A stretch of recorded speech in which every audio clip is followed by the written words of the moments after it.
الحمد لله رب العالمين الصلاة والسلام على خاتم النبيين وعلى آله وصحبه أجمعين أما بعد فأعوذ بالله من الشيطان الرجيم بسم الله الرحمن الرحيم قال الله تعالى في سورة الأعراف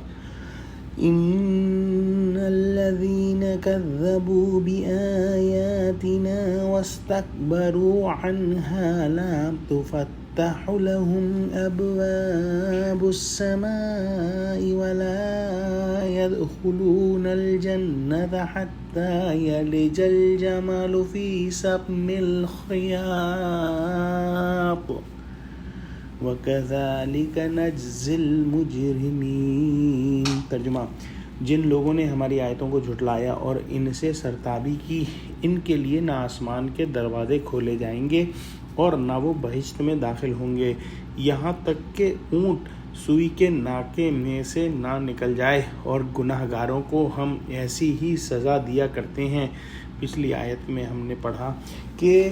جو کافروں کی اور جو ناہنجاروں کی جماعتیں ہیں وہ جہنم میں داخل ہوں گی اور ایک دوسرے پر ملامت اور ایک دوسرے کے لیے زیادہ سزا کی التجا کریں گی۔ اللہ سبحانہ و تعالیٰ نے آج کی آیت میں ارشاد فرمایا کہ وہ لوگ جنہوں نے اللہ سبحانہ و تعالیٰ کی آیتوں کو جھٹلایا اور ان سے استکبار کیا، ان سے سرتابی کی، ان کے لیے آسمان کے دروازے نہیں کھولے جائیں گے اور وہ کبھی بھی بہشت میں داخل نہیں ہو سکیں گے۔ اس مضمون کو حدیث میں واضح طور پر بیان کیا گیا ہے، یعنی نہ زندگی میں ان کے اعمال کے لیے آسمانی قبول اور رفعت حاصل ہے، نہ موت کے بعد ان کی ارواح کو آسمان پر چڑھنے کی اجازت ہے۔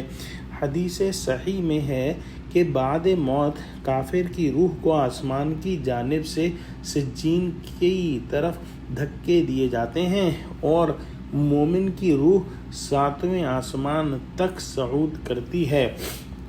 یہ جو اللہ سبحانہ و تعالیٰ نے ارشاد فرمایا کہ جہنمی جو ہیں وہ بہشت میں داخل نہیں ہوں گے یہاں تک کہ اونٹ سوئی کے ناکے میں سے نہ نکل جائے،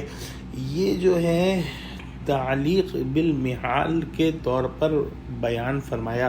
ہر زبان کے محاورات میں ایسی امثال موجود ہیں جن میں سے کسی چیز کے محال یا ناممکن ہونے کو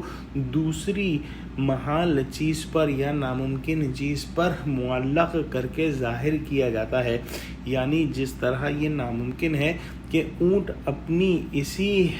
جسامت اور اسی جو ہے جسم کے ساتھ رہے اور سوئی کا ناکا ایسا ہی تنگ اور چھوٹا ہو، اس کے باوجود اونٹ سوئی کے ناکے میں داخل ہو جائے، اسی طرح ان مکذبین اور متکبرین کا جنت میں داخل ہونا محال ہے، کیونکہ اللہ سبحانہ و تعالیٰ جہنم میں ان کے داخل ہونے اور ہمیشہ رہنے کی خبر دے چکا ہے، اور اللہ کی دی ہوئی خبر جھوٹی نہیں ہو سکتی، اور علم الہی میں یہی سزا ان کے لیے ٹھہر چکی ہے۔ پھر خدا کے علم اور اخبار کے خلاف کیسے یہ بات ہو سکتی ہے کہ جہنمی جنت کے اندر جو ہے وہ داخل ہو جائیں؟ اللہ سبحانہ و تعالیٰ نے مجرمین کا ٹھکانہ جہنم ہی کو بنایا ہے۔ دعا کرتے ہیں کہ اللہ سبحانہ و تعالیٰ ہم کو قرآن کا فہم عطا فرمائے، دنیا میں بھی ہم کو سچوں کے ساتھ جوڑے اور آخرت میں بھی ہم کو سچوں کے ساتھ اٹھائے، آمین۔ وآخر دعوانا الحمد للہ رب العالمین، والسلام علیکم ورحمۃ اللہ وبرکاتہ۔